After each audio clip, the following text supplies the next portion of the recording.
2ാം ക്ലാസ്സുകാരന്റെ പാഠപുസ്തകത്തിൽ ഇതുപോലെ fair ugly എന്ന് വേർതിരിച്ച് കാണിച്ച് ഒരു 6 വയസ്സുകാരന്റെ മനസ്സിൽ അവനെ പറഞ്ഞു പഠിപ്പിക്കുന്ന നിറത്തിന്റെ രാഷ്ട്രീയം.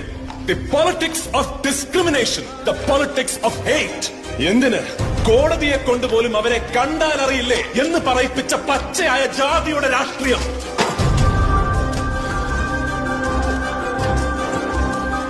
നാല് പേരെ ഉടുവസ്ത്രമഴിച്ച് തെരുവിൽ തല്ലുന്നു.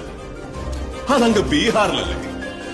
മാംസം കടത്തിയതിന് ഒരാളെ ആൾക്കൂട്ടം തല്ലിക്കൊല്ലുന്നു. അതങ്ങ് യുപിയിലല്ലേ?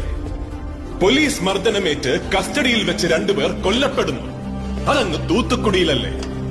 വിഷപ്പടക്കാൻ ഭക്ഷണം മോഷ്ടിച്ചതിന് ഒരു ആദിവാസി യുവാവിനെ കൂട്ടം കൂടി തല്ലിക്കൊല്ലുന്നു. അതിങ്ങ് കേരളത്തിലല്ലേ? അല്ല, ഇതെല്ലാം നടന്നത് ഇന്ത്യയിലാണ്. ഇന്ത്യയിൽ ഒരു പട്ടിയെ കൊന്നാൽ ചോദിക്കാൻ മനുഷ്യരുള്ള ഈ രാജ്യത്ത് ഒരു മനുഷ്യനെ കൊന്നാൽ ചോദിക്കാൻ ഒരു പട്ടിയും വരില്ല എന്ന വിശ്വാസം എവിടെ നിന്ന് വന്നു? ആ ധൈര്യമാണ്, ആ വിശ്വാസമാണ് യുവർ ഓണർ ഈ നാട്ടിലെ രാഷ്ട്രീയം. ചോദ്യം ചോദിക്കുന്നവരെ നിശബ്ദരാക്കുന്ന രാഷ്ട്രീയം, വിരൽ ചൂണ്ടുന്നവരെ വിലങ്ങണിയിക്കുന്ന രാഷ്ട്രീയം. പക്ഷെ എത്ര നിശബ്ദരാക്കിയാലും ഏത് തുറങ്കിലടച്ചാലും ചോദ്യം ചോദിക്കുക തന്നെ ചെയ്യും. ഉത്തരം തന്നേ പറ്റൂ. കാരണം ഈ രാജ്യം ഒരുത്തന്റെയും തന്തയുടെ വകയല്ല. ഇത് നമ്മുടെ രാജ്യമാണ്. നമ്മുടെ